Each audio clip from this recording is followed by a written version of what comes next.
Хүний эрхийн үндэсний комиссаас зохион байгуулж буй идэвхтэй насжилт ахмадад ээлтэй нийгмийг бүтээх нь Аз номхон далайн бүсийн форум болж байна.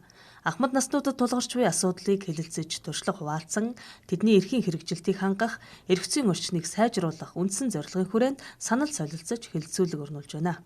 Бидний хэлцүүлэг бол энэ олон улсын конвенцийг дэмжиж хамтын эрхийн талаарх олон улсын конвенцийг баталхан зүйтэй гэдэг нэгдүгээр үзэл санаагаа илэрхийлж байна. Хоёрдугаарт ер нь бүс нутгийн түвшин сайн туршлага юу вэ нэ үндэсний хэмжээнд. Яг гэвэл бүгд улс энэ бол одоо тойрч гардаггүй зам ёс байна. Тэгэхээр энэ дээр хамтдуудад зориулаад бид нэр төрийн хувьд эсвэл тухайн улсын хувьд ямар онцлогтой бодлого хэрэгжүүлэх юм, ямар бас хууль тогтоомж байдаг вэ, ямар сайн туршлага байдаг вэ, магадгүй бас ямар сорил, ямар туршлага одоо сургамж байдаг юм бэ, бид нэр ямар сургамж авах ёстой юм бас муу гэх юм уу, бас өөр нөлөө сөрөг үр дагавар үзүүлж байгаа байна. Тийм учраас энэс яаж зайлсхийх вэ, даван тулах вэ гэдгийг хамтран хэлцэх нэг ийм хоёр зорилго агуулж байгаа юм. Форумд Филиппин, Таиланд, Энэтхэг, Польш, Катар зэрэг улсын хүний эрхийн байгууллагуудын төлөөллөөс гадна Монгол улсад суугаа онц өгөөд бүрэн эрхэт элчин сайдууд, олон улсын байгууллага, улсын хурал, засгийн газрын гишүүд, эрдэмтэн судлаачид, иргэний нийгмийн байгууллага, иргэдийн төлөөлөл оролцож байгаамаа.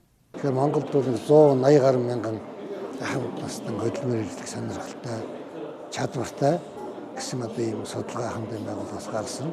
Энэ бол одоо хөдөлмөрийн нөөцийн настам одоо боломж байна гэсэн одоо ийм асуудал. Тэгэхээр энийг бол одоо хангах талаар эрхийн баталгаа, хөдөлмөр эрхийн баталгааж бодлоор хангалтгүй байна гэж үзэж байгаа. Нэгдүгээр ажиллаж байгаа ахмад наснуудыг ажлын байрнаас нь одоо шахаж гаргах, хавьчих шах, хөдөлмөрийн хөлсийн зөвхөн өсөнд нь олохгүй байх. Ялангуяа тэтгэврийн нас хөрмөгцөн ажлын байрнаас нь шахаж гаргах. Энэ бол одоо эрхийн настай одоо зөрчиж ингэж үзэж байгаа.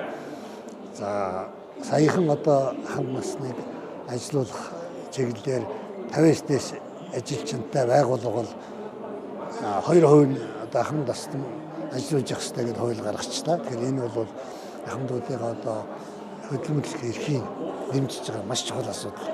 10 жилийн өмнөөс Монголын ахмадын байгууллага олон улсын ахмадын байгууллагатай холбогдохтойгоод гишүүний хувьд мэдээлэл авч ажилласан. Энэ нэгдсэн байгууллагаас ахмадын конвенц энэ эрхийн талаар одоо баримт бичиг гаргахыг Монголын төрөлсөг одоо байнга дэмжиж ирсэн. Монголын ахмадын байгууллага үзэл бодлоо санаагаа энэ олон улсын ахмадын байгууллагад илэрхийлж олон улсын хоролцоогонд байнга оролцож ирсэн. Тэгэхээр одоо энэ өнөөдрийн одоо хэлцэж байгаа ахмадын одоо эрхийн асуудал олон улсын баримт бичиг гаргах асуудлыг бүрэн дэмжиж идэвхтэй оролцож ажиллаж ирсэн. Ахмад наснууд нийгмийн амьдралд идэвхтэй оролцох, хувь нэмрээ оруулах, хүсэл эрмэлзэл, чадвартай гэдэгтээ итгэлтэй байх, эрүүл мэнд, нийгмийн хамгаалал, асаргаа, сувилгаа зэрэг нийтлэг үйлчилгээний хүртээмжийг сайжруулах шаардлагатай юм а.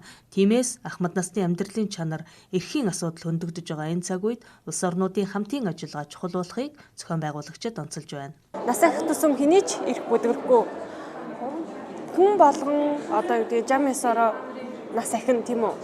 Тэр үед хэний ч эрх бүдгэрхгүй байх ёстой энэ асуудалд бол ер нь зөвхөн ахмадууд ярьдаг гэдэг бол энэ өөрөө өрөөсгөл болоод байгаа. Буюу үе хоорондоо харилцан ойлголцдог тий. Үе хоорондоо энэ асуудалд харилцан анхаарал тавьдаг байхаар ийм одоо нөгөө конвенц ч гэсэн ийм одоо онлын болон үзэл санааны ач холбогдолтой байгаа. Энэхүү форум нь бүс нутгийн хамтын ажиллагааг эрчимжүүлэх, харилцан туршлага солилцох, ахмадуудын эрхийн төлөөх нэгдмэл үзэл санааг бий болгоход чухал ач холбогдолтой юм а.